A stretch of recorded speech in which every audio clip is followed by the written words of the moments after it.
Welcome to the Manager Tools Podcast for Monday, July 2nd, 2007. How to take notes.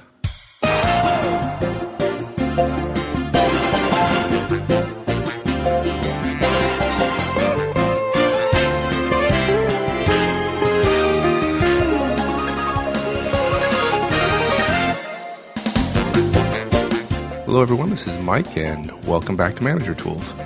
During today's cast, we talk about an effective way to take notes. Look, if you go to meetings all the time, because you go to meetings all the time, you need an effective way to take notes. There are certainly a lot of different ways to do it, but if you ask 100 or so executives that we know, some common themes emerge about what works and why. For most of us, we write too much and get too little value for all the wrong reasons. Now, we figure at about 10 meetings a week, and we know you go to more than that, it ends up being 5,000 meetings every decade. So maybe 25,000 meetings conservatively in your professional career. In other words, whether you realize it or not, you need to be good at note-taking and using them. Today, we talk about how.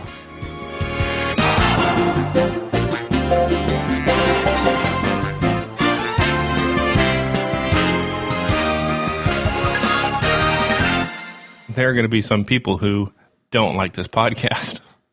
Yes, I suspect you're right. There were some people who didn't like the Hot Wash cast. Yeah. And yet I recently got an email from a colonel in Iraq, and they use the Hot Wash over there all the time to scrub missions and talk about it. So some people didn't like the Hot Wash cast. Some people didn't like DISC. Some people didn't like feedback. Some people didn't even like the coaching cast. But it doesn't change the numbers. I mean, conservatively, we're talking, 25,000 meetings in one's career? Yeah, that's with only 2 meetings a day. Yeah. I mean, I think the math, what did we decide? 2 meetings a day, so 10 a week. So if you have so that's 500 a year. And so if you have a 50-year career from the time you're 20 till the time you're 70, thanks to the extension of lifespans and so on, we're talking about 25,000 meetings. I think some people could do the math. They could take a sample of a given month, and they could probably come up with 15 or 20 meetings a week. And then you're talking 50,000 meetings over the course of your career. So I underestimated on purpose to so that people wouldn't doubt that the big number was truthful, even though, quite frankly, it's just totally way low. No one's going to doubt that they're going to go to at least 25,000 meetings in the course of their career. After all those meetings, here we are, and none of us, or at least very few, have ever been taught an effective way to take notes, at least in a business setting. And we know that because I have seen their notes. You have seen the light. Yeah, actually, no, I've kind of seen the darkness. Most folks' notes are not very effective, either because they write the wrong stuff down, because they write too much stuff, quite frankly. That's what I see. And they admit it within 5 minutes of the meeting. That's the scary thing. Or either they wrote the wrong stuff or they can't use what they wrote. Literally, they cannot remember enough within an hour after the meeting to take any action. Or, perhaps even worse than all that, they don't take action based on the notes they wrote down, even though there may be to-dos and so on in there. Yeah, and that is sad because, of course, the reason for notes is action. Yeah, essentially that's right. Note-taking, if you learned note-taking, you learned it in school, where there was a different reason for notes. But yeah, for a businessman, for a business person, for a professional, the reason for notes is action. In school, the issue is memory. It's remembering, and that helps you get good grades. But the primary reason a manager takes notes is to take action, even though the concept is the same. If you put together that no basic understanding that so many of us went through school with, you change the purpose for which you're undertaking the action, then you add a heck of a lot of volume, which is essentially what happens when you go to meetings that you're not running. Sure seems we ought to be good at it, huh? Yeah, exactly. Okay, so what's the Manager Tools effective note-taking guidance? 6 things. Yep, not 5.5, not 3 3/4. 6. Okay. Be selective. Use symbols and abbreviations. I think most people probably do that. Use drawings and diagrams. I'm surprised by how few people do that. No typing. We recommend the Cornell template and system, which we'll have on the web. And we recommend taking action quickly. Those are the 6. Great. Okay. Be selective. Look, this one's first because it's quite important, and yet I'll tell you, that was the single biggest eye-opening experience of me working with executives and managers on their notes, asking to see their notes, asking what they were going to do with the notes, why they wrote it the way they did, and so on. It's amazing to me what people write. Look, the average speaker speaks at about 140 words a minute. And then there's me at 297, I'm sure, something like that. But the average person taking notes or writes about 25 words a minute. Yeah, that works perfectly for me because I can only write down about 1/6 of what people say. And frankly, only about 1/6 is worth writing down or is important.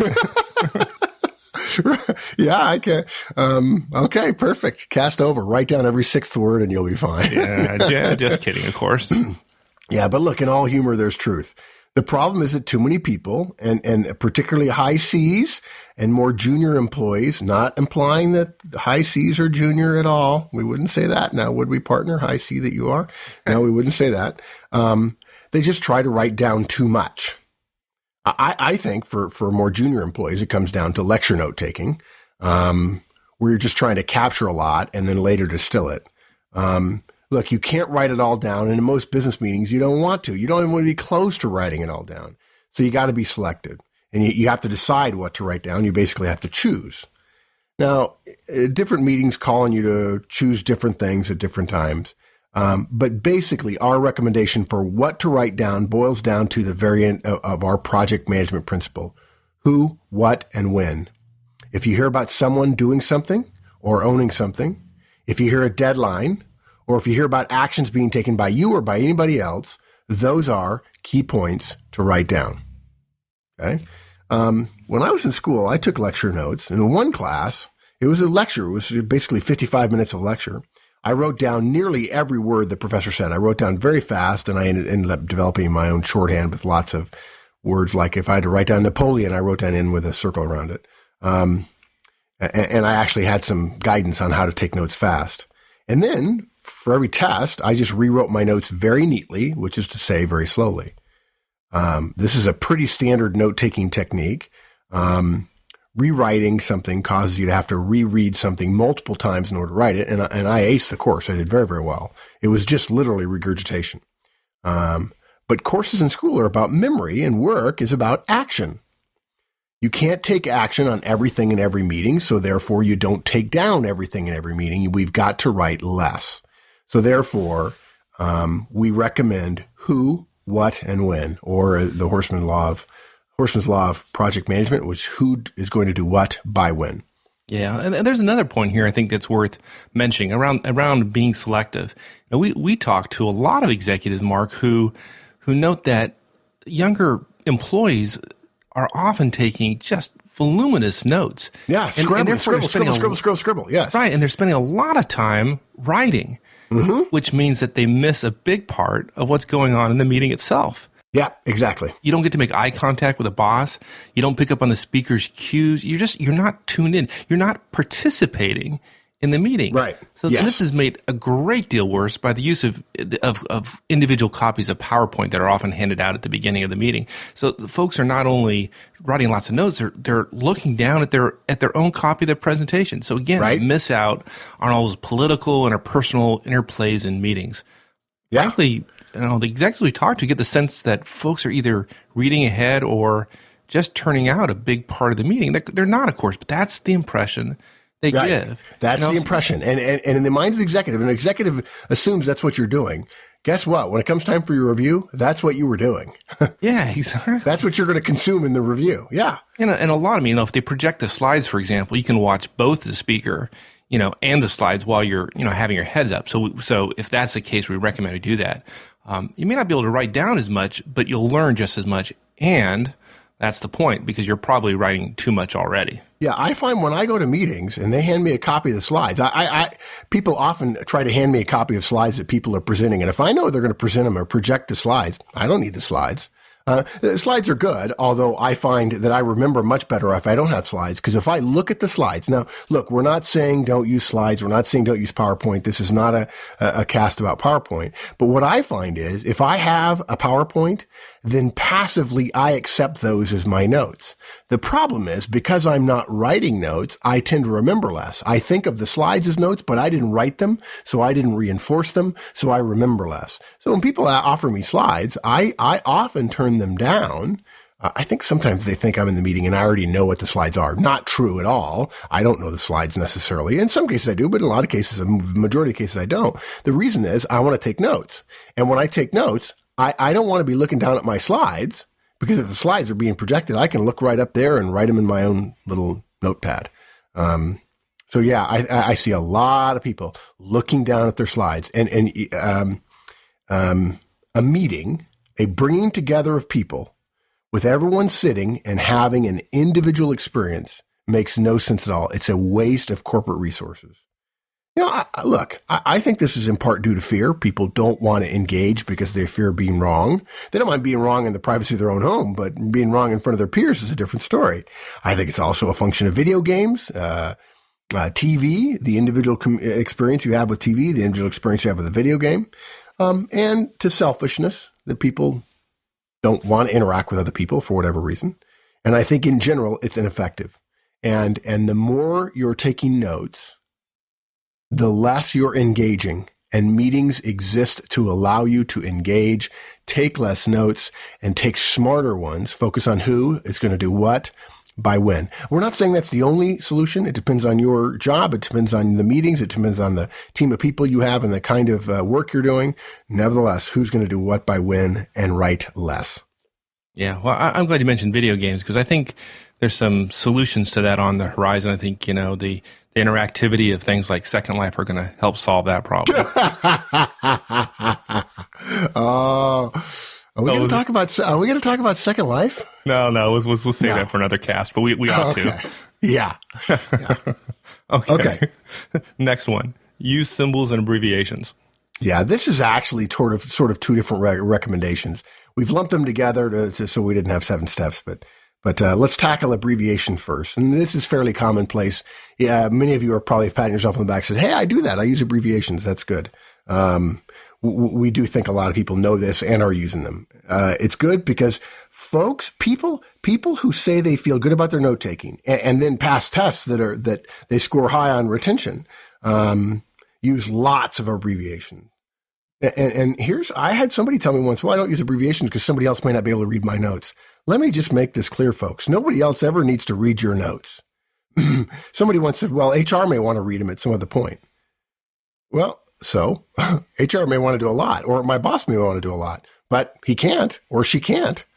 And you don't want to read my notes because I might have a little symbol of a Poindexter next to your name, and that's not good. I love it. But no, the point is, they're your notes. You don't have to make them legible for anybody else. These are not legal documents. They only become legal documents if you carry them into a court of law and recite from them or talk about what the notes mean. And I have been in meetings and been in situations where I said, I can't read my own notes. And that's a very real problem, which we didn't talk about before, but writing less helps you write more legibly. And I would bet there are at least 25%, and maybe as high as 50% of the professionals who listen to us who are over 40. I could be wrong about this. I'm just making a guess based on my experiences with clients. That 25 to 50% of those of us who are listening who are over 40 are look at their handwriting and are appalled at how bad it is.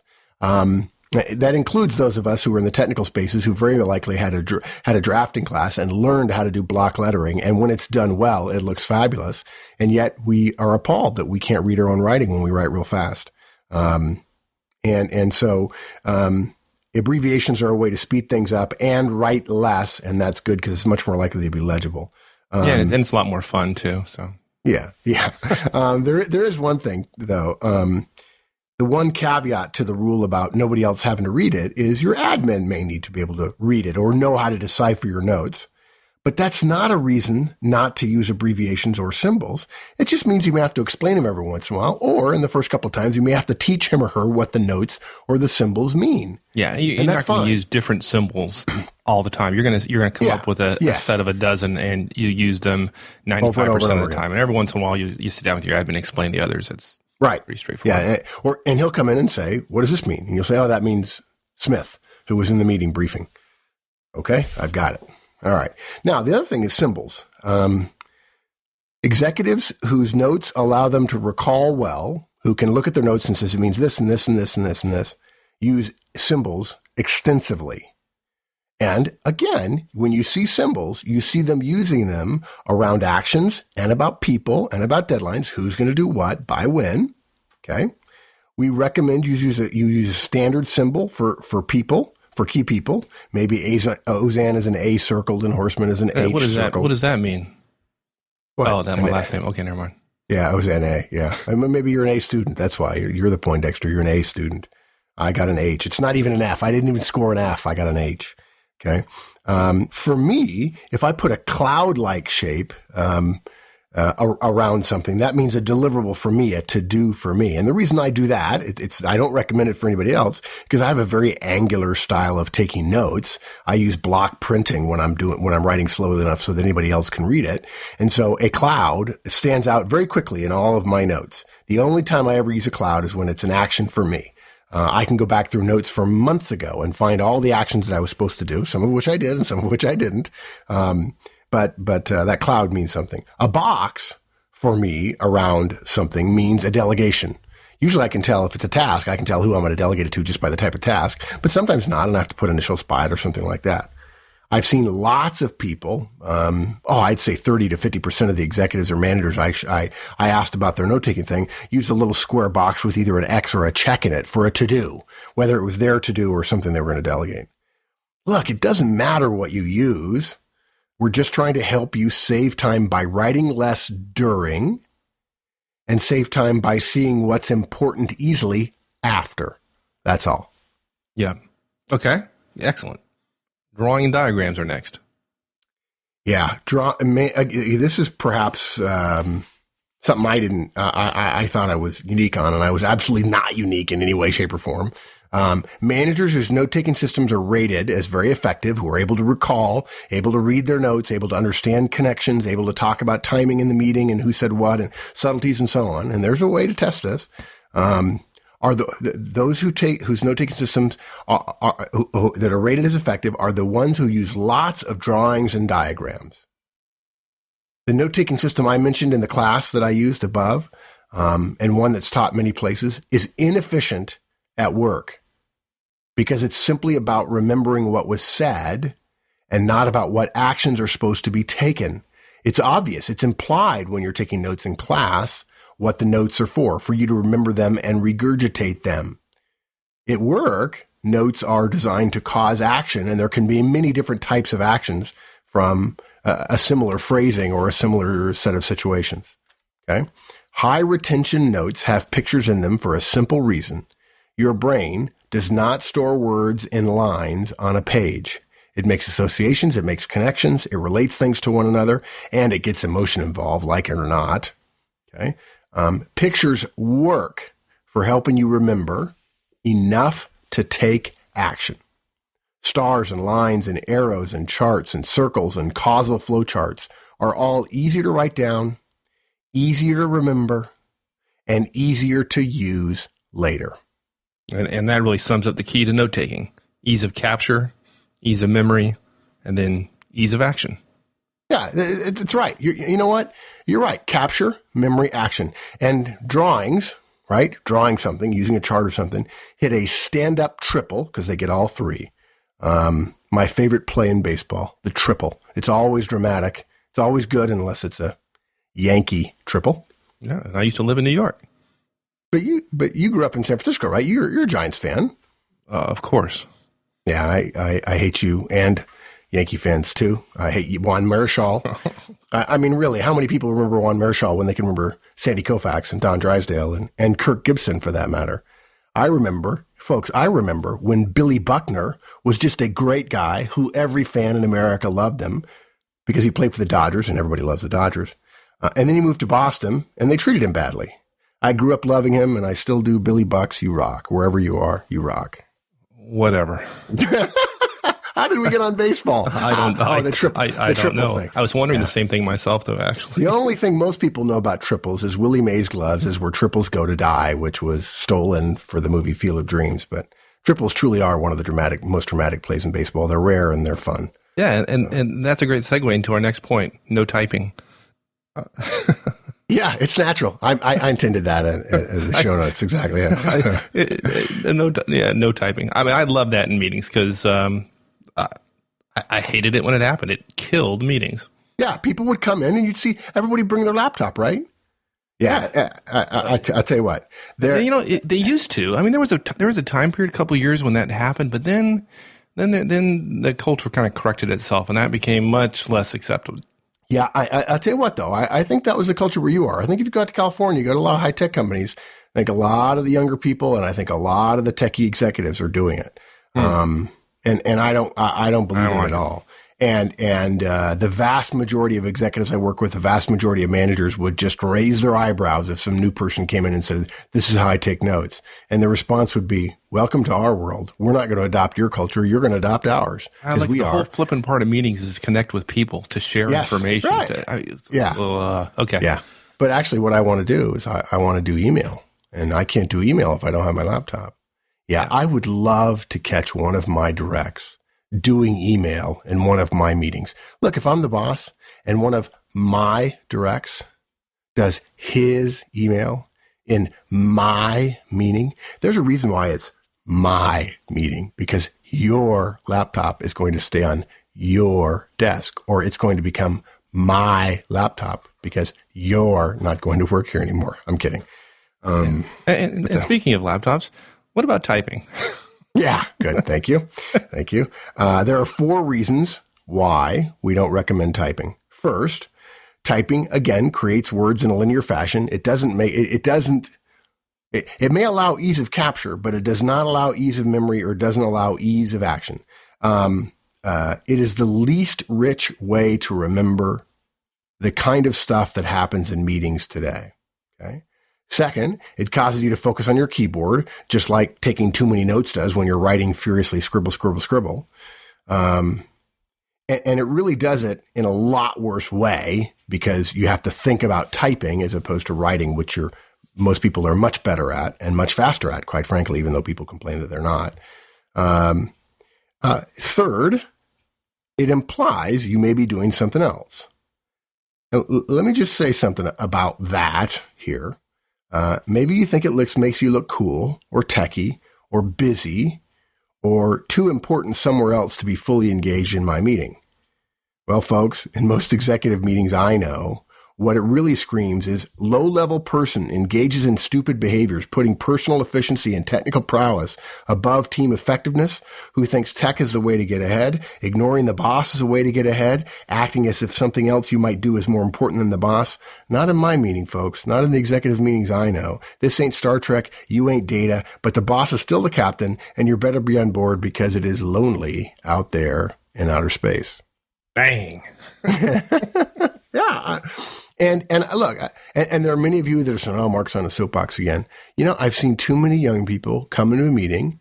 They see the looks. They think, "Oh, well, they're just different." And they go through the whole meeting typing. And then some senior person says, "No, don't say anything. Let's see if they come to another meeting, do that." And they get taken aside and they get said, and they're told, "Hey, you spend all your time looking at your keyboard. I don't know if you're doing mail or not." And the person says, No, I wasn't doing mail." "Well, we thought you were. And we just prefer you take notes and interact with us. And the last thing we want to do is hear you start talking to us while you're looking down at your keyboard." Yeah. Well, and sometimes people mistake that you're not on a soapbox for a reason. Now, you're on a soapbox because you see so many people doing this, and there are a lot of our listeners who are doing it who don't think it's a problem, and you're simply trying to help them. Yeah, and get the point through. I see too many people do it, and they seem surprised as if, well, this is just a clash of cultures. Yeah, it is, and that's okay. Sometimes, and there are parts of the culture that's good, and I think the same people who are using notebook PCs are using other devices or pushing other devices that are helping us be more efficient, like BlackBerries in the middle of the night and so on. And there are good things associated with technology. You and I both love technology. We love gadgets. We use them to be terribly efficient and answer email on the road and all that kind of stuff. And this is not one of those times where technology can help you. Yeah. Now, I noticed, though, that you said no typing. You did not say no computers. No, I didn't. And I know where you're going, and you're right, and I'll let you make the point, but I'm going to make a clarification. I said no typing. BlackBerries and Trios have keyboards. That's typing. Okay? The moment you get into that keyboard, you're out of the meeting. And if everyone is out of the meeting, think about that. Meeting, right? Then there is no meeting. Yeah. Don't do it. Don't do it. Okay. Yeah, the BlackBerry prayer, the Trio prayer, we see you. And don't tell us you're taking notes, because even if you are, that's not efficient or effective or professional. Yeah. Yeah. And our fourth point is really a quite simple one, but we do see a lot more value than we did just a couple of years ago in note-taking software on tablet computers. On tablet computers, yes, I totally agree. Yeah. We both see really good results from folks taking notes in meetings using OneNote, which I love. Yeah. But if you really want to do that and can develop some speed, it helps with the capture, with memory, right, and then it helps with use. So we're cautiously optimistic about it, although, again, we don't see it working on one-on-ones. Yeah, I think the directs still feel like there's a distraction cloud hanging over your head when you use one. But in group meetings, I think they do work. And if you find that note-taking technique helps you, then that's great. Now, if the boss walks around behind you and he sees you do an email, you're at risk. You might as well have a laptop in your hand. Yeah, I think there's some other alternatives too. I think didn't Steve Holden send us a note recently about one of these pens that uses special paper, which I don't terribly like, but it's a pen and it has a lot of the functionality of these tablet computers. Yeah, I think stuff like that is fabulous. If we can figure out a way to allow me to handwrite and yet allow there to be capture associated with that, that sounds pretty good to me. Right. I could get excited about that. Yeah, the issue is not the fact that we're using computers. The fact is that in most cases, the technology is getting in between you and the person or people you're talking with. Yes, that's a great way to put it. You're right. So the technology gets between you. You can avoid that issue that we don't really have any issue with using technology, of course. Right. Okay. Next one. Use a Cornell template and system. Yeah. We recommend the Cornell system as a starting point for those who are looking for a template, a way to start their note-taking, the concept of note-taking, to begin to develop their own effective way of capture and remember and use. We have a template on the web that's a blank Cornell system form. You can make your own using ours. It's not hard. We've left ours in Word format, so you can manipulate it if you want. The Cornell system has two components. One is the form, and the other is how to use the form. So let's start with the form. The form starts with a standard sheet of paper. You can scale this down. We'll give you both the standard dimensions and also the percentages, if you will. In the U.S., it's 8.5 by 11. In Europe, it's A4, which is about 8.3 by 11.7, a little bit narrower and a little bit taller. Sorry, mates, for the use of inches. I know you measure it in metric. It's a smarter system, and America is just behind. But for all intents and purposes, roughly 8 and some by 11 and some is roughly the same. The system says that you need a place on each sheet of paper to do three things. Does that sound familiar? So there are three parts. On the right side of the page, roughly 75% of the width of the page is for raw notes. We're going to call that the capture space. Okay. On the left, roughly 25% of the left-hand side of the page is the memory area. I think the system actually calls it the queue, but that's CUE, to cue you to something, not queue as in lining up. But we're going to call that the memory area. It stays blank while you're capturing raw notes in a meeting. We'll talk about that in just a little bit. In the bottom 20% of the page, all the way across, just a solid rectangle, is what's called the summary system, and we call that the action area. Okay. Basically, if you want to create this, you draw a vertical line from the top of the page down to within 2 inches of the bottom of the page, 2.5 inches. And that separates the capture section from the memory area. Capture on the right, memory on the left. Okay. 2 inches from the bottom of the page, you draw a horizontal line across, and the area below that rectangle, is the action area. That's the form. And the measurements are a little bit different depending upon the 25, 75, and bottom 20%, depending upon using A4 or standard US, which is 8.5 by 11. Here's how you use it. You take raw notes, you capture stuff in the capture area. And I just want to say something real quick. If you're wondering, there's really two choices in terms of what to capture. Not only is choosing, as we talked about earlier, about being selective. There's also a way to, let's say a speaker says something important, but it's a 30-word sentence. Probably not all 30 of those words are valuable. Maybe 10 of them are valuable. And so the general way that note-taking is taught to sort of freeze dry, if you will, the commentary and take the modifiers and amplifiers and the conjunctions and all that stuff and what's the word I'm looking for? Apostrophes. What do we call that, Mike? Shoot. Oh, punctuation. Punctuation is the word you're struggling with. Sorry. Okay. Yeah. Sorry. We get rid of punctuation. We get rid of conjunctions. We get rid of participles and all that kind of stuff. We get rid of that and you get down to nouns and verbs, really what it boils down to. And of course, nouns and verbs tell you who's going to do what by when, just so you know. To whom, And the way you can think about that is you think about the old telegraph system. Okay. The old telegraph, when they charged by the word, didn't say, "We will meet you next Friday in Atlanta downtown." It says, "Meet Friday, Atlanta downtown." That's the telegraphic system. So that's one way to reduce how much stuff you write. We should have mentioned that earlier. But I got excited about the who does what by when, in terms of being selective. But look, you capture your notes on the right-hand side and that's 75%, on the top of the page. When you're done, you review your notes and you either ask questions.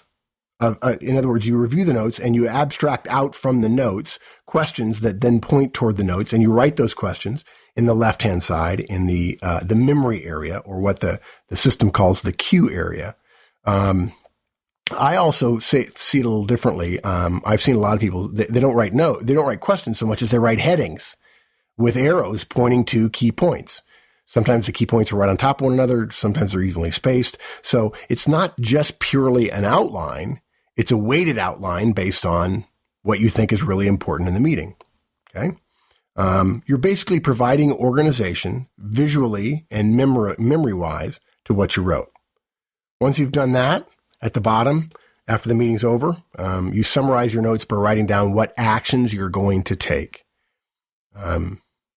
It's simple. I actually use it, and if I don't have a form, and I rarely do, I just use in my notebook that I take with me to clients, I just basically divide the page in 25 and 75 and leave a little bit of room at the bottom, and I try to write all my cloud notes down at the bottom. Yeah, I love the paper. I use this notebook from Levenger, and it has it has the left-hand column already on the paper, which is great. Yes, really nice.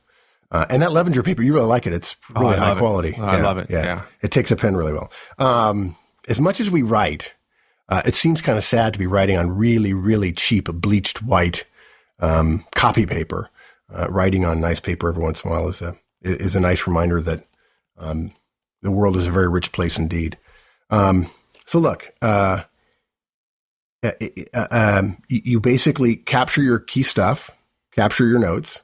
You cull out the key points in the memory or the cue section on the left, and then you rewrite your actions and your to-dos down at the bottom. And rewriting them has saved me many times because I catch ones that I missed. And I'm still not as good at this as I should be, and I still remember myself saying, okay, I don't want to really write that down, but I'll remember that. And then, of course, I forget it. And it gets worse as you get older, folks. So you might as well start taking good notes now. Yeah, and that's pretty comprehensive. It goes to our core issues of capture, memory, and action. And the last part being just incredibly important. The whole point of it is to have actions coming out of it. Right. Which leads us to our next point, which is, what about take action quickly? Yeah, this really ought to go without saying, and technically it isn't part of note-taking, but it is important for what notes allow us to do, the reason notes exist, but it's not note-taking itself. Basically, notes help you transfer thoughts and ideas from your short-term memory, which is very brief, momentary, to what we call, what psychiatrists or psychologists call working memory, which lasts for a few hours. Notes get you from short-term memory, what you just heard, to working memory. And the great thing about that is that buffer lasts for a couple of hours. And the whole point of taking notes is to take action on that in some fashion. And the notes get you to that working memory so you can review it and decide what actions to take. So the way to nail down that which you need to remember for longer than a couple of hours is to act on it. Okay. We're not going to quiz you on whether or not you remember something 6 months ago. We want to know whether or not you did anything with it. Okay. And that means, and here's the key point, getting it off the note-taking page and into your action system, your task tracking tool, your Outlook, your getting things done, your Daytimer, your Notepad, whatever it is you use, your action, your task management system. Tasks need to stay together. You need to be able to look at all of your tasks. Having a task captured, a to-do, right? Another word for a task. Having a task captured within your notes and then trying to keep track of all of your notes so that you can find any of your tasks related to a particular project is maniacal. It's just crazy. It's dangerous. It's that's hard. Yeah. It messes up capture and action. It shoves them together in the wrong way. And those two things are processed very differently on your brain. Yeah. And basically act quickly and your notes are working for you. Yes, exactly. Yeah, this also reminds us to think carefully about how to employ our admins more effectively. Right. But using them to get capture notes into actions is a key activity for many of the executives we know. So much so, it's used constantly in movies to show a busy and effective executive. I mean, you see, right? The guy's walking down the hall or the lady's walking down the hall and talking a mile a minute to their admin. The admin's writing things down furiously. I mean, it may seem a little dismissive to the admin. Yeah, but it's not. But it's not. In fact, it's an executive doing what's important, getting their brain back on what's important, which is not filing tasks, but taking actions, right? Exactly. Making decisions and taking actions. It's not a matter of note-taking and capture. It's a matter of activity after that. What's important and what should I do? It's a Drucker analysis. What should I be doing right now? What's the most valuable use of my time? And it's certainly not transferring tasks into a task management system. Yep. Capture, remember, act. Yep. Okay. So here again are our keys to note-taking. Be selective. Use symbols and abbreviations. The best executives we know do it all the time. Right. Drawings and diagrams to build connections between things and actions. Right. Yep. No typing. Use a Cornell template and system. And take action quickly. Yep. Excellent. Thanks, my friend. My pleasure, sir. See you later. Well, there you go. That's it for note-taking. Before we go, though, I wanted to remind everyone about our upcoming Effective Managers Conference in September in San Antonio. We have just a few slots open, so now would be the time to register. If you're interested in registering, just go to the website, www.managertools.com, and you'll see links for the conference registration there. All right, everyone, have a great one, and we'll see you all again next week. So long.